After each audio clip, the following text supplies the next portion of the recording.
Hola queridos alumnos, vamos a estudiar el curso de literatura. En esta oportunidad analizaremos la literatura que alcanzó el esplendor literario, el apogeo, conocido como el siglo de oro español o época de oro. Es la literatura que trasciende a través de los siglos. ¿Cuándo se inicia el siglo de oro y cuándo culmina? Es una interrogante, pregunta que es una constante en los exámenes de admisión y la respuesta puede ser de diferente manera. Mayormente se dice que el siglo de oro se inicia en el año 1492.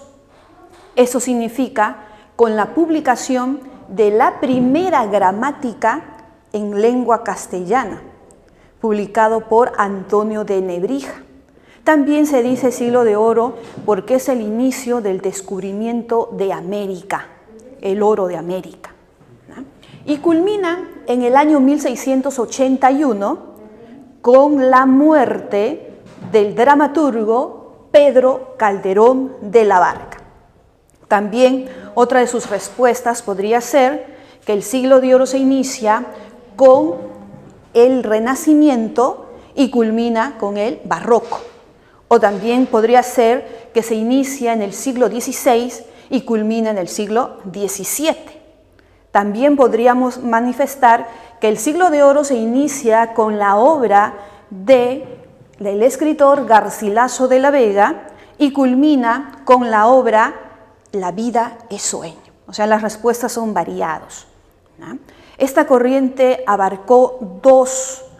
época abarcó dos movimientos literarios muy fuertes, que ya lo hemos visto en las clases anteriores, pero lo hemos tratado de manera universal.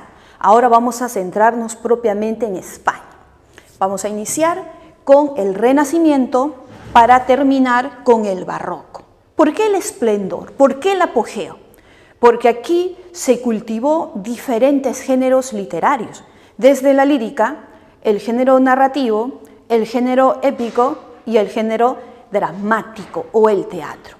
Pero la riqueza se centra principalmente en la lírica, porque en la lírica surgirán una serie de escuelas. Mira aquí las escuelas, estas son las principales, pero hubieron otras escuelas. Una escuela deriva de la otra también. La primera escuela es conocida como la escuela italiana o escuela petrarquista. Esta escuela va a ser liderada por Garcilaso de la Vega, pero se inicia con Juan de Boscán. De esta escuela surgirá la segunda escuela, que es la escuela salmantina, liderada por Fray Luis de León. Otra de las escuelas es la escuela sevillana de Fernando de Herrera. Escuela tradicional de Cristóbal de Castillejo. Son las escuelas que forman parte del Renacimiento. Y para el Barroco van a generar otras escuelas. De la escuela salmantina surge la escuela conceptista liderada por Francisco de Quevedo. De la escuela sevillana genera la escuela culterana de don Luis de Góngora y Argote. Ya luego seguiremos explicando para ver y enfocar la riqueza literaria. Porque el siglo de oro no solo destacó en la literatura, es cierto que a través de la literatura se puede expresar las profundidades del alma humana, pero no solo con la literatura, sino también con la música, con la pintura, el esplendor del arte, el apogeo o la pomposidad del imperio español. ¿Y el pueblo también gozó de esos privilegios? Ahí está el problema. Por eso que los escritores, por medio de las obras, van a difundir esa realidad tan diferente, que no existió relación entre el gozo y la pompa imperial, que ellos sí gozaban de todo el oro que se traían de América y de nuestro país, el Perú, para gozar de sus placeres efímeros de los españoles y los reyes de España, y el pueblo se aplicaba la ley del embudo. El pueblo no tenía que comer. Vivían del día a día para sobrevivir, y ahí es muestra algunas de las obras de esta época. Iniciamos. El Renacimiento, que significa el renacer, a una nueva vida, porque antes del Renacimiento se imperó otra corriente que fue el medievalismo, una época muy difícil, hemos dicho, conocido como el oscurantismo. Aquí el hombre vuelve a ser el centro del poder. Todas las obras van a girar alrededor del hombre y sus problemas existenciales. El Renacimiento abarcó a partir del siglo XVI, o sea, XVI. ¿Quién gobernaba España? Vamos a ver esa pompa imperial.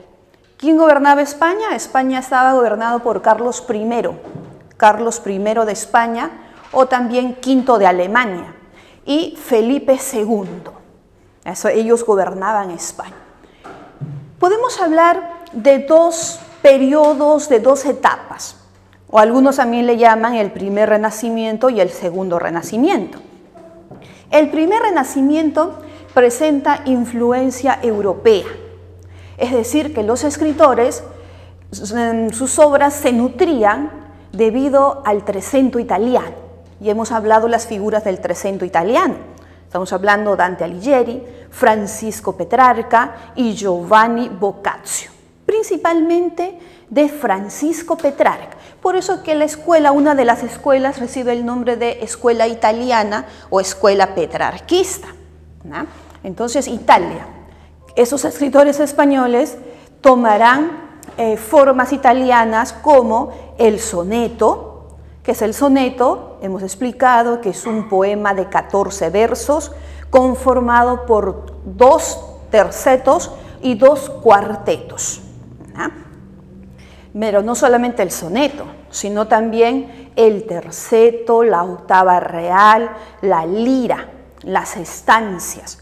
Esos versos, esa métrica, lo desarrollan los españoles por la influencia europea en el primer Renacimiento, nada más para el primer Renacimiento.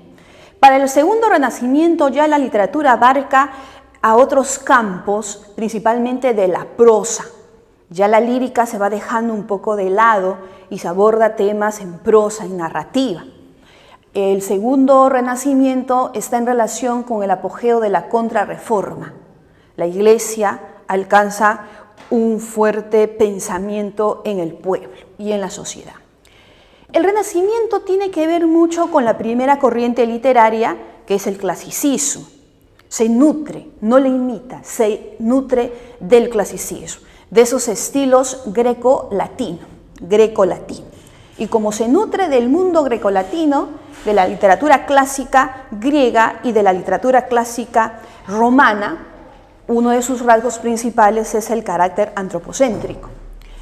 El Renacimiento también está en relación a los grandes descubrimientos científicos.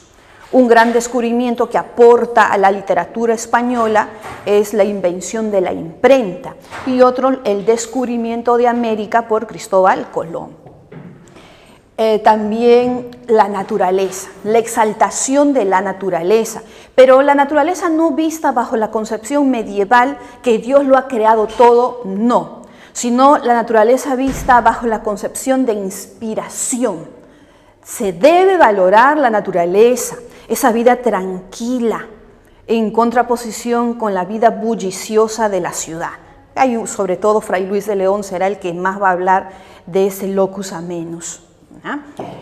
También se valora las formas equilibradas, o sea, el culto a la razón y a la forma. No se va a un solo lado, sino hay escritores que más desarrollan la forma literaria, la belleza, y hay otros escritores que se centran principalmente en el mensaje, en la reflexión que nos debe dar o transmitir una obra. Entonces hay un equilibrio. La idealización de la realidad. Los renacentistas mucho idealizan la realidad. Ellos quieren un mundo ideal, un mundo perfecto. Pero así es la vida, así no es la vida, ¿verdad? Por eso que se va a acabar el Renacimiento para abordar otro movimiento, otra corriente llamada el Barroco, que es un contraste, una oposición a los ideales renacentistas. Tratan asuntos amorosos. El amor nunca va a pasar de moda, está presente ahí. Pero no solo asuntos amorosos, sino también religiosos. profanos, históricos y caballerescos. Eso es la temática. En los asuntos amorosos, ahí podríamos hablar acerca de los tópicos de amor que fueron desarrollados en la época clásica, latina o romana. ¿Cuáles son esos tópicos de amor? El Beatus Ille, Carpe Diem, Locus Amenus, el Ubi Sum, la fatalidad, diferentes tópicos de amor. ¿En qué consiste el Beatus Ille? El Beatus Ille es la alabanza a la vida del campo, una alabanza a esa vida tranquila. El Carpe Diem, este tópico nos expresa: goza de la vida, goza del presente, goza de tu juventud antes que llegue la vejez y la muerte. Eso nos aconseja el Carpe Diem, ¿no? Esta es la vida, no hay otra vida, esta es la vida. Pero ellos también, hay algunos que sueñan, sobre todo los barrocos, que dicen: no, la vida es una realidad constante, es una lucha, el mundo es una lucha.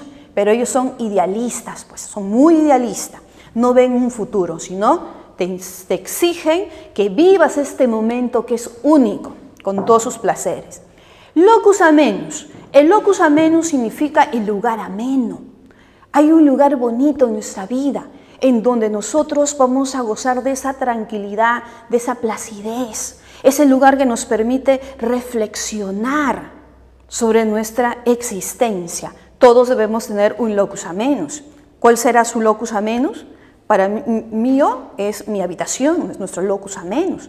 Un lugar donde tú encuentras el descanso, la tranquilidad, la paz, que te permite leer, hasta dormir, gozar de la vida, de los placeres. ¿Ves? Hay que tener nuestros locus amenus, un lugar ameno. Entonces son las características principales. La narrativa. La narrativa juega un papel importante en el Renacimiento, en contraposición con la lírica, ¿verdad? En la narrativa surgirá la primera novela caballeresca. ¿Cuál será la primera novela caballeresca? El Amadís de Gaula, de Garci Ordóñez de Montal, probablemente, porque como son novelas de inicio, los autores no hay con exactitud, son probables autores. La primera novela caballeresca, El Amadís de Gaula. La primera novela pastoril, Los 7 libros de Diana, de probablemente Jorge de Montemayor. Pero nosotros vamos a explicar la primera novela picaresca. ¿Cuál es la primera novela picaresca? El Lazarillo de Tormes y todas sus desventuras. Esta es una novela que ha alcanzado una fama universal y que siempre en los colegios te mandan a leer, y en las universidades también enfocan preguntas por la realidad, por ese retrato social que hizo el autor. A ver, realizamos un análisis. El Lazarillo de Tormes, ¿a qué género pertenece? Mira aquí en este cuadro, género narrativo, pero en esa época no sabían ubicar muy bien, con precisión. La especie, hoy podríamos decir por la estructura, que es una novela epistolar. ¿Por qué una novela epistolar? Porque el libro, en cuanto a su estructura, la primera parte se inicia con un prólogo, a manera de carta, dirigida a vuestra merced. Entonces es una novela epistolar. Se dice picaresca porque todo el estilo está en relación a la picaresca.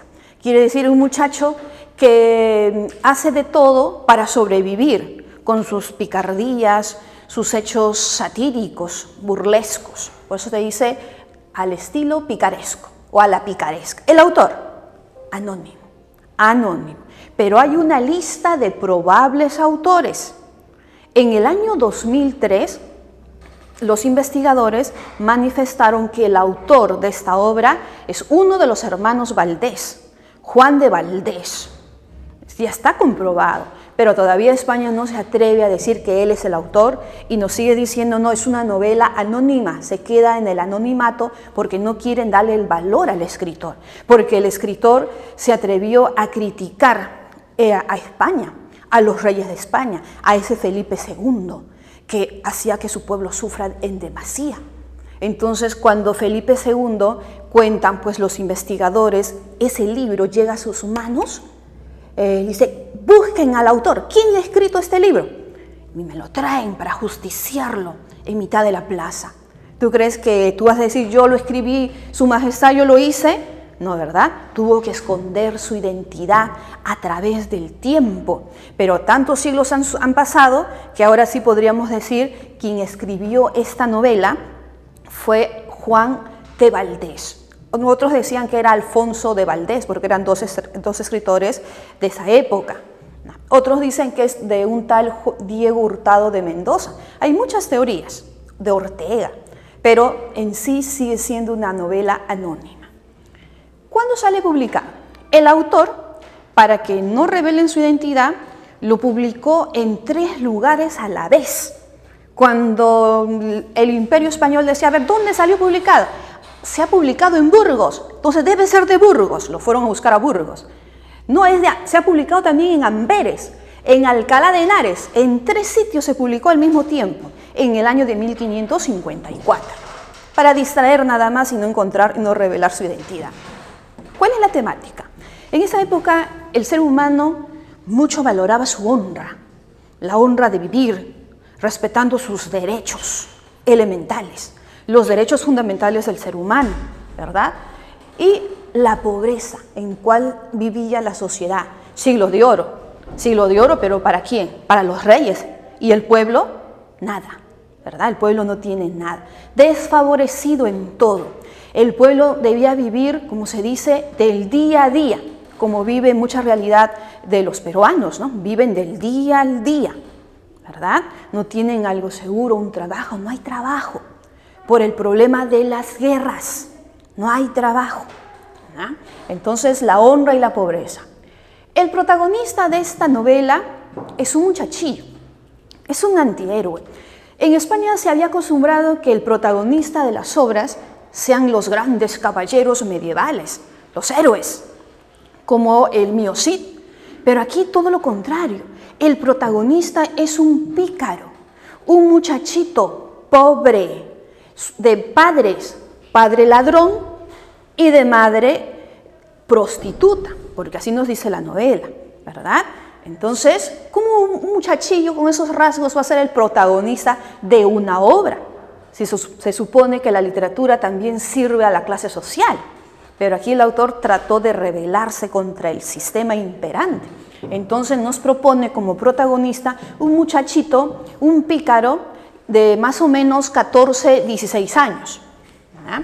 Que servirá de conductor de ciego para un hombre cruel, ¿verdad? Que será su primer amo. El lenguaje que empleó el autor es un lenguaje sencillo y popular, con registros o voces populares tomados del mismo pueblo, así como habla el pueblo. No está ornamentado como los escritores del barroco, ¿verdad? Que utilizan tantas figuras literarias para adornar el lenguaje. Es el estilo ornamental. Acá no, es un lenguaje sencillo y popular. El estilo lleno de humor satírico. Hemos dicho que el protagonista es un muchachito llamado Lázaro o Lazarillo. ¿Cómo está estructurada la obra? Esto hay que saber, el orden, la estructura de la novela El Lazarillo de Tormes. El autor empieza con un prólogo y después divide la obra en 7 tratados o 7 partes. En el prólogo, el autor, el narrador, que es el mismo personaje, justifica su relato, ¿no? Y empieza ahí diciendo, pues sepa vuestra merced, está dirigido a vuestra merced. ¿Quién será esa merced a quien dirige su obra? ¿Ah? Entonces, así es su estructura, un prólogo y 7 tratados. En el primer tratado, su primer amo, hay una lista de sus amos, ¿no? El ciego, el clérigo, el hidalgo, el fraile de la merced, el bultero estafador, el maestro de pintar panderos, el capellán, el alguacil y el último de sus amos, el arcipreste de San Salvador. A ver, ¿cómo inicia la novela? Como te dije, un prólogo. En ese prólogo, el narrador, que no es otro que el mismo Lazarillo, justifica su relato y su propia vida. ¿Ah? Inicia la carta. Pues sepa su majestad que yo soy Lazarillo de Tormes, hijo de Tomé González y Antona Pérez, natural de Tejares, aldea de Salamanca. Mi nacimiento fue en el fondo de las aguas del río Tormes, razón por la cual tomé el sobrenombre de Lazarillo de Tormes. Se va justificando su vida. También le cuenta a su majestad que su vida es muy humilde y que se avergüenza de su condición, de su realidad que le tocó vivir, porque él no quiere descender, no quiere perder su honra, él quiere ser hombre de bien. Entonces le va justificando en el prólogo. Él ya sabe que no le va a gustar a su majestad lo que va a leer, lo que viene a continuación, porque el autor hace una crítica a lo pomposo del Imperio Español, hace una crítica a la iglesia, al clero, y los tilda de corruptos, porque es todo lo contrario, hacen todo lo contrario a lo que deben hacer. Se supone que la iglesia debe amparar y proteger a los pobres, debe desarrollarse el valor de la piedad, pero estos frailes, estos clérigos, estos sacerdotes son todo lo contrario. Son ambiciosos, son avaros, son tacaños, son perversos. Es todo lo contrario. Deben desarrollar la castidad, pero estos clérigos, esos frailes, esos sacerdotes, son lujuriosos. Tienen mujeres por doquier y también son homosexuales. Mira cuántos rasgos va retratando esta novela de España de esa época. Entonces, él se presenta, ¿no? Es la manera de cómo se va a presentar. Presenta. Por otro lado, nos presenta a su padre. Primero se presenta a él, después nos presenta a su padre. Y nos dice que su padre, Tomé González, es un ladrón. Él trabajaba en una molienda. Mira, Tomé, el mismo nombre que le pone al padre, Tomé, de tomar cosas ajenas. Tomé González trabajaba en la molienda, pero roba. Y tras robar, será enviado a luchar en la batalla contra los moros y muere. Por otro lado, la madre queda viuda y al enviudar cambia de lugar, dejará la aldea y se mudará a Salamanca y vive de lo que sea. Por eso se dice una mujer de la mala vida, pero vive de lo que sea para poder alimentar a su hijo, porque no tiene estudios, no hay trabajo, y menos para una mujer. Entonces su vida es muy dura para esta señora que carga a un niño pequeño de 12, 14, no te precisa muy bien la edad, ¿no? Supuestamente 12, 14, 16 años, muchachito. Entonces trabaja de lo que sea, ¿no? Para sobrevivir. Es la lucha del hombre para sobrevivir en una sociedad hostil. Tiene varios amigos, o sea, conoce a varios hombres, ¿sí? Y tiene una mala suerte con los hombres, porque todo le salen mal. Un día conoce a un hombre negro, como en esa época los blancos no podían unirse con los negros. Entonces esta mujer blanca se une a un hombre negro de orígenes palestinos. ¿Hasta dónde más puede descender la familia? ¿No? Y la gente, las malas lenguas, empiezan a hablar mal de la señora. ¿Y Lazarillo acepta a este nuevo hombre que ingrese a su casa? Sí lo acepta. ¿Por qué? Porque cada vez que viene el hombre, el negro, como dice en la obra, esa noche cenan bien. Entonces Lazarillo no se opone, cenan rico. Entonces, producto de esa relación con su madre, van a engendrar un nuevo hijo. Entonces Lazarillo tendrá un hermanito y le sale negro, un hermanito negro. Pero este hermanito negro pues no se ha visto al crecer, no ve reflejado su rostro en un espejo, solamente ve el rostro de su madre blanca y de su hermanito blanco. Y cuando ve a su padre, se asusta, ¿no? Y le dice el cuco. Se asusta al ver a su padre siempre. Entonces es una manera pícara de reflejar la realidad también. Entonces este hombre negro llamado Zaide se convierte en el padrastro de Lazarillo. Pues resulta que Zaide también tiene las manos largas. No le salió bien a la señora. O sea, es un ladrón, es capturado, pero este hombre roba para poder alimentar a la familia, ¿no? En su desesperación. Entonces lo castigan, lo encierran, a la madre le interrogan y también la castigan. Esta madre no va a poder acoger a su hijo en su casa. ¿Cómo le van a prohibir cuidar a su hijo? ¿No? Quiere decir que no era una madre digna para criar a un muchacho, pero ella no lo va a permitir. Ahora se quedó sin esposo, sin nueva pareja y con 2 hijos. Ya no solo carga un hijo, sino 2 hijos. Huye de ese lugar y se va a servir a una mesón, quiere decir una especie de una taberna. ¿No? En esa taberna va a conocer a un ciego que dice tener dinero y que necesita un guía. Y ahí empieza el verdadero sufrimiento de Lazarillo de Tormes, ¿no? La madre, como no tiene dinero, no tiene con quién dejar a sus hijos, ahora conoce a este ciego, que es ya entramos al primer tratado, el primer amo, el ciego avaro, y la madre se acepta, ¿no? El ciego le dice, dame a tu hijo como guía. La madre dice, pero no como mozo, no, como guía. Conmigo no le va a faltar dinero, tendrá una buena vida. Y ahí está la crítica también a la novela. ¿Es correcto que esa madre entregue a su hijo? ¿O debió seguir luchando en la vida y para poder alimentar a sus hijos? ¿No? Cuentan también el autor que muchos niños morían en las calles, tirados ahí en las calles. Hoy encontramos en las calles bolsas de basura, pero en esa época se veían niños muertos en la calle. Muchos pordioseros, por la crisis, ¿no? Por la crisis económica de la época.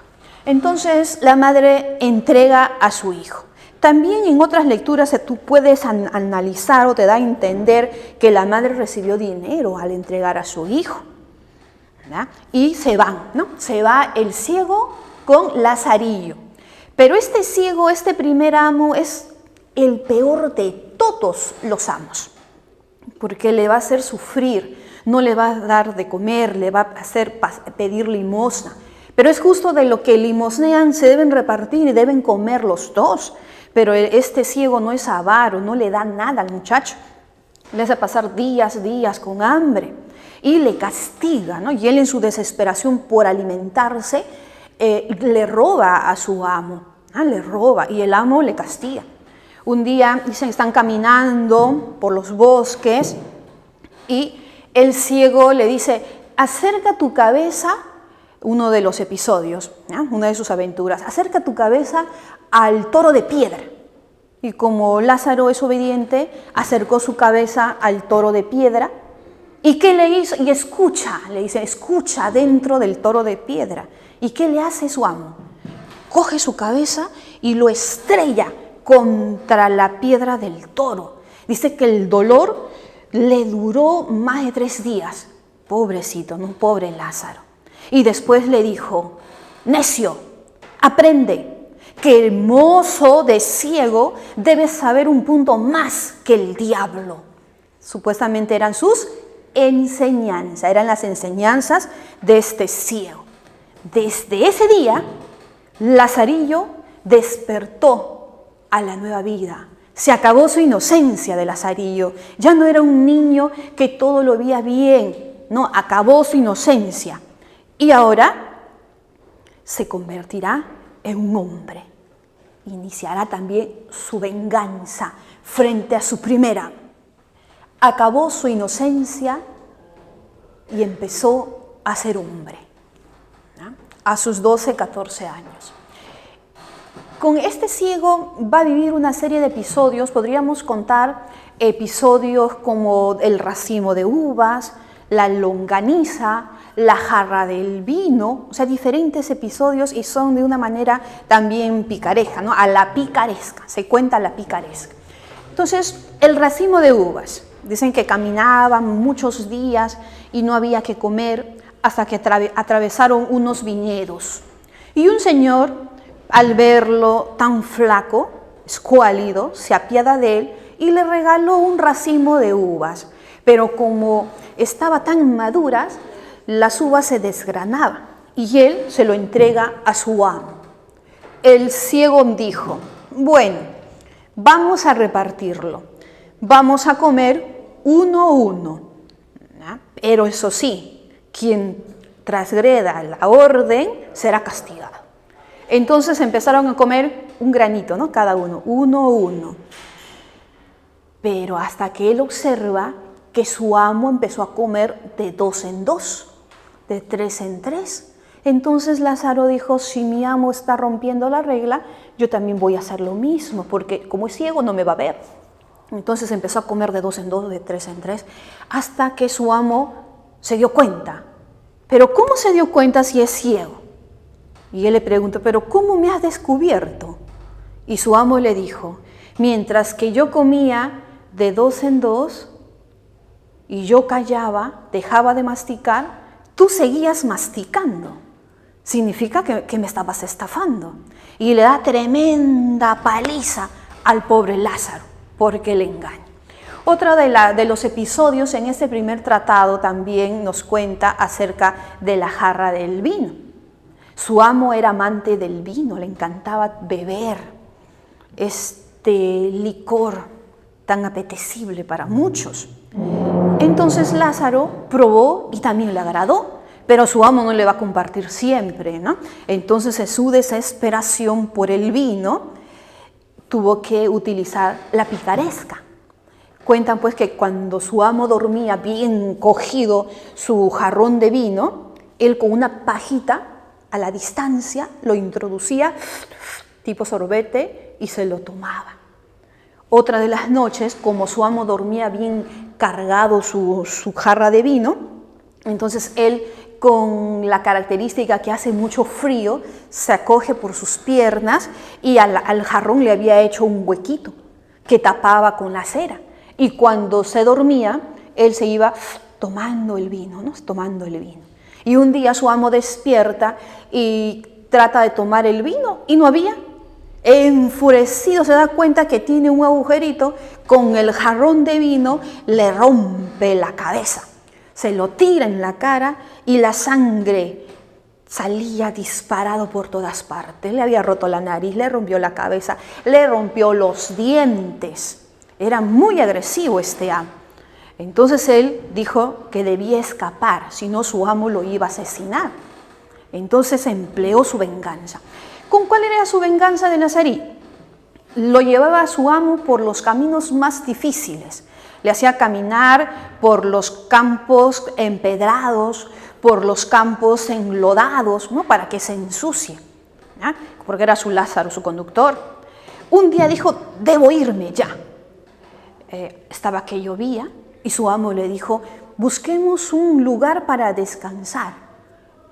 Vamos a atravesar por el arroyo donde la parte se estreche más. Entonces Lázaro le dijo, mi amo, toma vuelo y vas a dar un salto para cruzar el pequeño arroyo. Pero ¿era verdad? No, porque Lázaro lo llevó contra una pared, un muro, y cuando el amo toma vuelo y da el salto, se quedó estrellado ahí, estampado en el muro y perdió el conocimiento. Y él ese tiempo lo utiliza para escapar. Y así terminó su vida con su primer amo, el ciego. Muchos días caminó por la calle, solo, hasta que llega a servir donde un clérigo. Él dijo, pues un representante de la iglesia me va a ir bien, pero este clérigo era bueno, no, era un clérigo ambicioso, era tacaño, malo, que guardaba todo, la comida en una alacena, y a él le hacía pasar hambre. Ahí también sufrió mucho con ese clérigo ambicioso, que él tuvo que pedir a un cerrajero que le confeccione una llave para abrir la alacena y comerse el pan, y la llave se lo coloca en su boca. Ahí se lo guarda para que su amo no le descubra. Y su amo pensaba pues que quien se comía el pan eran los ratones o las serpientes, porque en la noche se escuchaba shhh. Su amo se dispuso a encontrar al ladrón de sus panes. Lazarillo, él era ladrón En la noche se levantaba, se comía el pan a su gusto y se echaba a dormir y la llave lo colocaba en su boca. Pero ¿qué pasaba? Ese sonidillo, ¿de dónde se producía? Como su anterior amo le había roto los dientes, cuando él dormía pues roncaba, ¿no? Se producían unos sonidos y por los huecos de sus dientes salía ese silbido. Shh, shh. Y su amo, siguiendo el sonido, voy a matar a esa víbora que se come mi pan. Oh, está en la cama de Lázaro. Y trae pues un garrote y golpea la cama y era él, ¿no? Él que estaba envuelto. Dice que le dio esa paliza que él perdió el conocimiento 3 días. 15 días le duró para poder restablecerse. Y cuando él despierta, su amo lo cogió de la mano y a golpes lo expulsó de su casa. Se quedó pobre otra vez sin quien lo pueda acoger. Llega al tercer tratado, conoce a su amo llamado un hidalgo o un escudero, pero los hidalgos o los escuderos eran las personas de la alta clase social que tienen mucho dinero, pero así era, no, porque ese hidalgo o escudero vivía de las apariencias. Cuando llega a su casa del hidalgo, Lázaro descubre que no hay nada, no hay comida ni cama para descansar. Y aquí se invierten los papeles. Él debe buscar la comida para su amo. Y un día pues este amo le dice, anda a la ciudad, busca más comida. Y cuando él regresa ya se había cumplido el tiempo de 1 mes y debía pagarse la pensión. Y él manifiesta, el amo, el hidalgo, que el dinero lo tiene Lázaro. Casi va preso, pobrecito, ¿no? Pero las personas, las vecinas, lo ayudan al pobre hasta encontrarle un nuevo amo. Y el siguiente amo será el fraile de la Merced, pues otro representante de la iglesia. ¿Ah? Entonces el fraile de la Merced, ese tratado es el más corto de todos. Tú le puedes leer a la primera interpretación y a la segunda vez que tú lees puedes darle otra interpretación. Este fraile de la Merced no era nada bueno en su vida con él, porque metía mujeres en la noche a la iglesia. ¿Eso debe ser un fraile? No. Un día le dijo, Lázaro, tú ya debes hacerte hombre, es momento. Y le presentó a una mujer desnuda en su habitación. Y él, como todavía su mente era de niño, huyó disparado, se asustó. Otro de los episodios que nos cuenta es que este fraile le regaló unos zapatos. Y en esa época se regalaban zapatos solamente a la mujer. El hombre cuando quería algo con la mujer le regalaba los zapatos. Por eso que los zapatos es el símbolo sexual, ¿no? Es el regalo que se le hace a una mujer. Quiere decir que ese fraile de la Merced, según algunos críticos, manifiestan que era homosexual y quería entablar una relación sexual con el mismo Lazarillo. Por eso que él huye despavorido. ¿A dónde va? A un buldero. ¿Qué es un buldero? Un vendedor de bulas. ¿Y qué es una bula? Una bula es un documento espiritual. Era un estafador porque decía que él vendía el perdón. A través de ese documento, él vendía el perdón. Con este amo comió bien. Tenía los mejores manjares. ¿Pero por qué lo abandona? Porque descubre que es un estafador que engaña a su pueblo y él no quiere ser cómplice de eso. ¿Dónde está su honra, no? Él puede ser pobre, pero no va a estar engañando al pueblo y se va. ¿A dónde se va? Se va a servir a un maestro de pintar panderos. El pandero es un instrumento musical, pero pasa poco tiempo porque también le maltrata. Y cuando está angustiado en la iglesia, aparece un capellán. El capellán le dice, ven, yo te ofrezco un trabajo, alivia tus penas. Con este amo le va bien. Le va bien con este amo, porque este amo ni le pega, ni le maltrata, ni lo humilla, sino más bien le entregó una mula y bodegones de agua para que él se convierta en un aguador. Iba de pueblo en pueblo donde no había agua y él vendía esos bodegones de agua y entregaba una parte del dinero a su amo.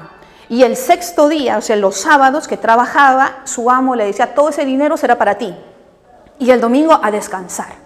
Entonces le iba muy bien. Él empezó a tener plata. Su amo le dijo, cómprate ropa porque la gente te trata como te ve.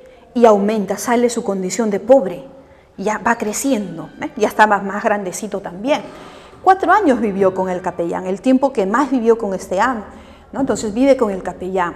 El capellán le dijo: es momento de avanzar, debes seguir tu vida, logra independizarte. Entonces le da muchas enseñanzas a este amo. ¿A dónde se va a servir a un alguacil? Pero debe huir poco tiempo nada más, porque la vida con el alguacil es difícil, siempre está en peligro su vida, corren por su cabeza botellas, piedras, balas, huye de ahí, si no, moría por proteger a su amo. Y llegarás al último de sus amos, a servir al arcipreste de San Salvador, ya a otra clase alta. Se convierte, como el mejor de sus trabajos también dice, pregonero de vinos. Y con este amo va a conocer a su criada del amo y se va a casar con la criada. Y termina esta historia de las desventuras de Lazarillo de Tormes. Una excelente novela, te lo recomiendo su lectura. De ahí puedes hacer diferentes interpretaciones. La primera vez que tú lo lees, te vas a reír, te vas a entretener. La segunda vez que tú lo leas, vas a aprender. Y la tercera vez que tú lo leas, vas a llorar. Son las relecturas, que es la riqueza de una obra literaria. ¿Qué otros géneros también se cultivan en el Renacimiento? El género épico, ese género que relata las hazañas de los héroes, ¿no? Dos grandes obras épicas, dos grandes poemas épicos. La Araucana, de Alonso de Ercilla, que describe las guerras entre españoles e indios araucanos chilenos. Y La Cristiada, de Fray Diego de Ojeda, que habla de la vida, pasión y la última cena de Jesús con sus apóstoles antes de ser traicionado, ¿no? Y también su entierro de Cristo, aunque La Cristiada forma parte de la literatura peruana, porque estábamos en la época de la conquista en el Perú, ¿no? La conquista española. Muy bien, la lírica es su esplendor literario. ¿Por qué? Por la presencia de las escuelas. La primera escuela que aparece en el Renacimiento es la escuela italiana. Y como he manifestado que la literatura española renacentista tiene influencia de Europa, principalmente de Italia, de ahí que viene el nombre escuela italiana o escuela petrarquista, porque ellos le rinden tributo al creador del soneto, al padre del soneto, que es Francisco Petrarca. Toman sus estilos, lo que había creado Petrarca, el soneto. ¿Quién inicia esta escuela? Juan Boscán. Juan Boscán lo inicia, pero él no era un creador de obras, sino Juan Boscán era un traductor de obras, es el iniciador. Entre las obras que traduce será El Cortesano, los 4 estilos del cortesano, sus cancioneros y sus romanceros sagrados. Entonces Juan Boscán tiene una vida muy efímera, muere muy pronto y delega su autoría, su liderazgo a Garcilaso de la Vega. Garcilaso de la Vega, que a través de sus obras nos expresa la vida mundana. Un hombre que era pues un aventurero, un romántico, que incluso se le da el título del primer poeta amoroso de España. Garcilaso es el primer poeta amoroso, porque en sus versos tratará el tema del amor, porque hemos dicho gira en base a los tópicos, ¿no? Los tópicos del amor. Garcilaso de la Vega, conocido con el calificativo de el Petrarca español. Lo más rico de Garcilaso serán sus églogas. ¿Qué es una égloga? Ya hemos hablado en la teoría literaria. Una égloga es un canto pastoril, es un canto que expresa el amor idealizado de los pastores. Él compuso 3 églogas, siendo la primera la mejor, titulado Salicio y Nemoroso. Salicio y Nemoroso, que encarna el mismo Garcilaso de la Vega. Él encarna a estos 2 pastores. A veces se hace llamar Salicio y a veces se hace llamar Nemoroso. ¿Y a quién idealiza? ¿Quién es su pastora? ¿Quién ama? En la vida real, pues es Isabel Freire. Pero en sus versos a veces la llama Elisa o a veces la llama Galatea. Entonces, Salicio y Nemoroso. Segunda égloga, Albaño, Salicio, Nemoroso y Camila. Y la tercera, Tirreno y Alcina. Están escritos en sonetos, en estancias y en octavas reales. Entonces, primera escuela italiana, su líder, Garcilaso de la Vega, pero fue iniciado por Juan Boscán. De este primer renacimiento, genera para el segundo renacimiento 2 escuelas más, la salmantina y la sevillana. La escuela salmantina va a ser liderado por Fray Luis de León, pero Fray Luis de León ya no tomará los rasgos de Francisco Petrarca, sino tomará rasgos de otro escritor clásico romano, Horacio V el Flaco. Por eso que él se hace llamar el Horacio español.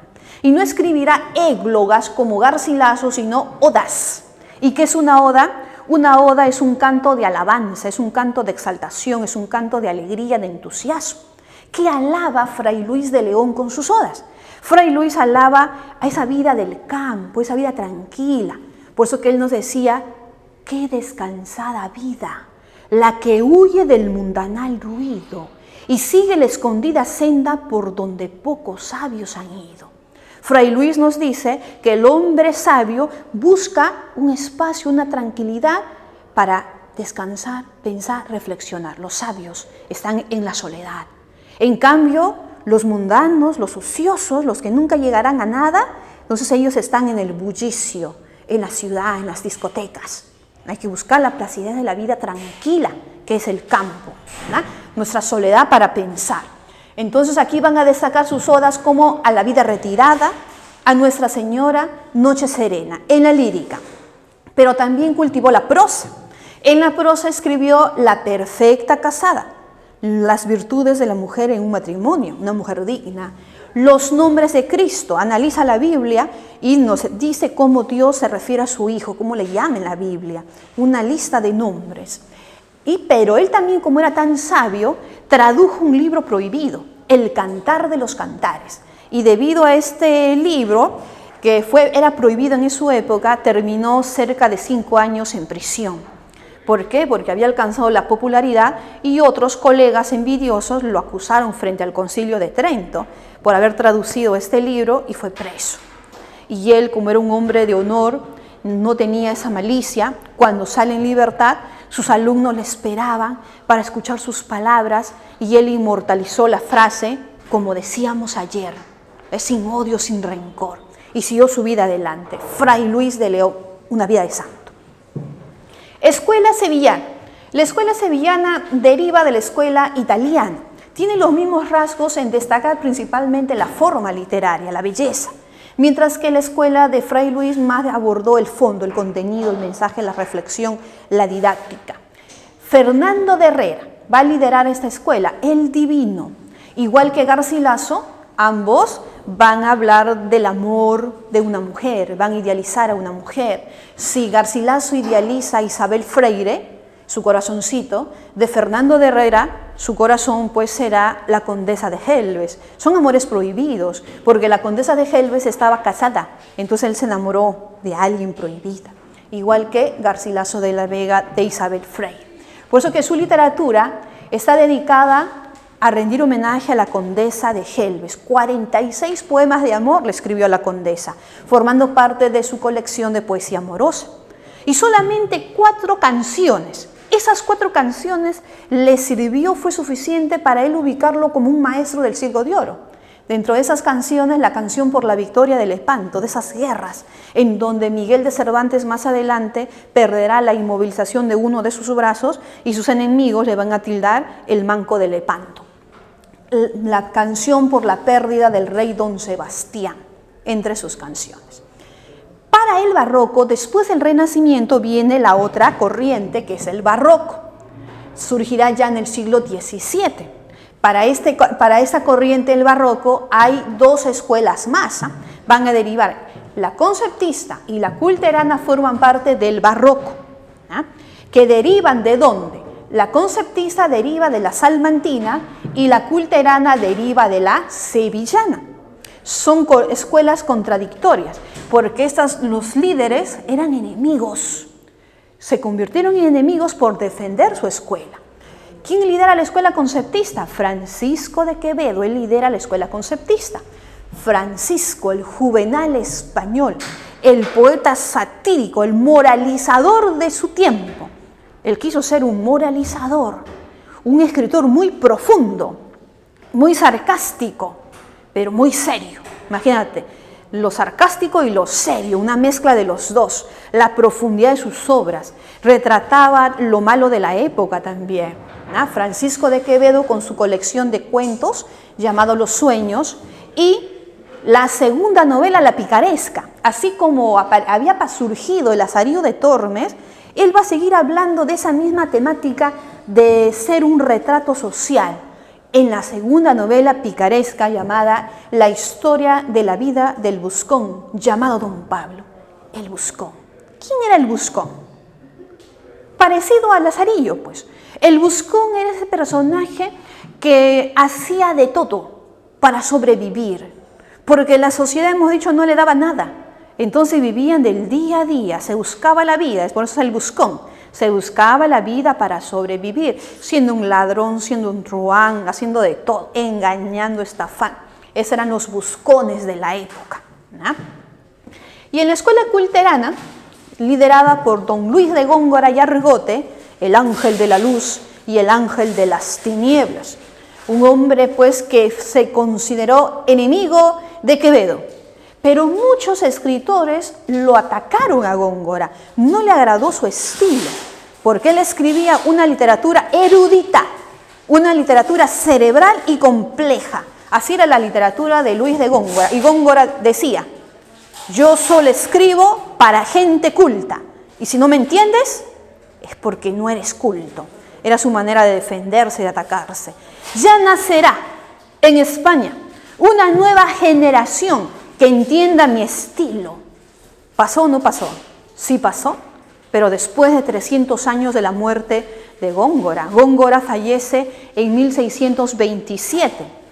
300 años más, 1927, en España, siglo XX, nace una nueva generación, la generación 27, liderada por Federico García Lorca, y esos jóvenes escritores le rinden tributo a don Luis de Góngora y Argote. Sus libros de Góngora, sus soledades, la fábula de Polifemo y Galatea, sus romances, sus sonetos, sus letrillas. En la escuela tradicional va a ser liderada por Cristóbal de Castillejo. Él escribe canciones, las canciones de amores, las canciones de conversaciones y del tiempo, las canciones morales y de devoción. La lírica, la riqueza de la lírica del siglo de oro. ¿Cuáles son las características principales del barroco? ¿Por qué una obra se convierte o pertenece al barroco?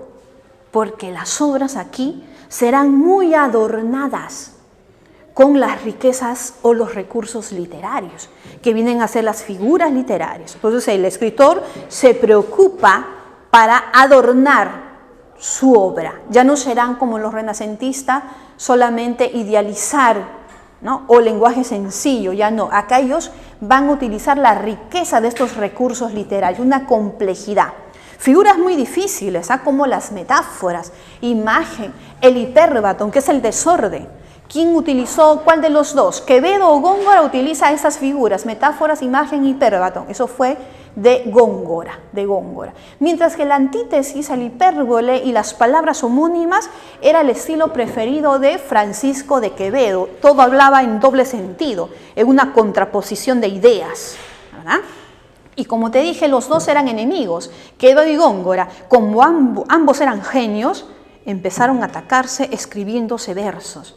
Pero se criticaban por sus defectos físicos. Si tú ves una foto de Góngora, ya está una foto de Góngora. ¿Qué destaca en una foto de Góngora? Su gran nariz. Eso es lo que destaca.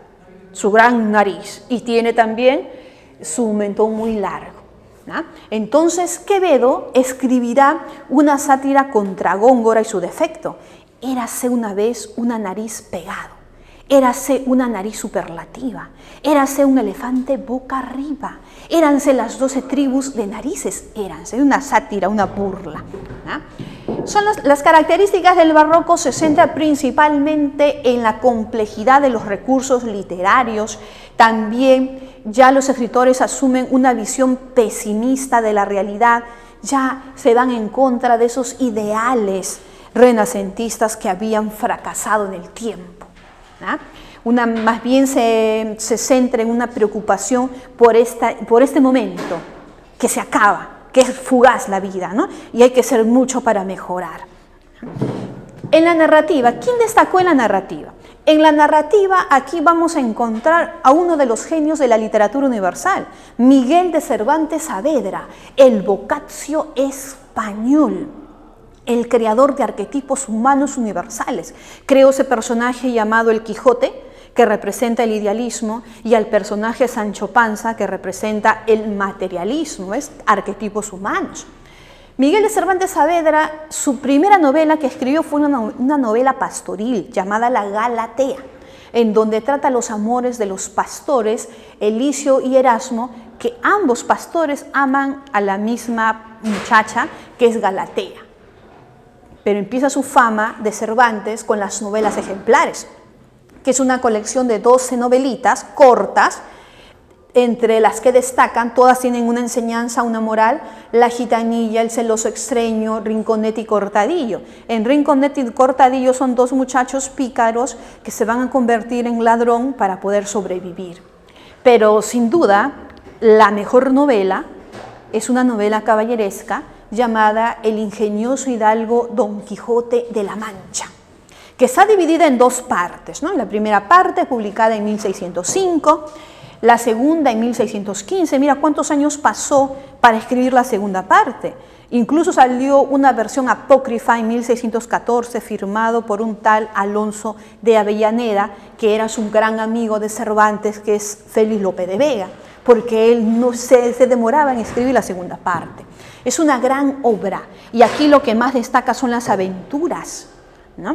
Entonces, Miguel de Cervantes Saavedra fue un escritor que luchó por la justicia, un escritor que luchó por la verdad del alma humana. Vivía en su mundo, ¿no? Ahí está la interrogante: ¿quiénes están más locos? ¿Los que escriben las locuras o los que creen en las locuras? Bueno, es mejor creer en algo que no creer en nada, ¿verdad? Siempre hay una dualidad ahí de pensamiento. Riqueza en sus aventuras, la de los molinos de viento, todo lo distorsionaba, porque así era la realidad, ¿no? Todo distorsionaba. Las aventuras del ejército de los rebaños, él veía otra cosa, porque dicen que tanto leer las novelas de caballería había perdido la razón, se había vuelto loco, flaco, enjunto, carente de sesos. Dicen, entonces, ¿cómo se le va describiendo sus rasgos en la construcción del personaje, el Quijote de la Mancha, o su nombre verdadero, Alonso de Quijano? El teatro. El teatro también alcanzó un gran esplendor en esta época. Surge o nace el padre del teatro nacional, que es Félix Lope de Vega. O sea, en España él es el padre del teatro, con la mejor obra. ¿Cuál es la gran obra? Que trata de una venganza colectiva de todo un pueblo que se cansó de los ultrajes de un comendador, Fuente Ovejuna.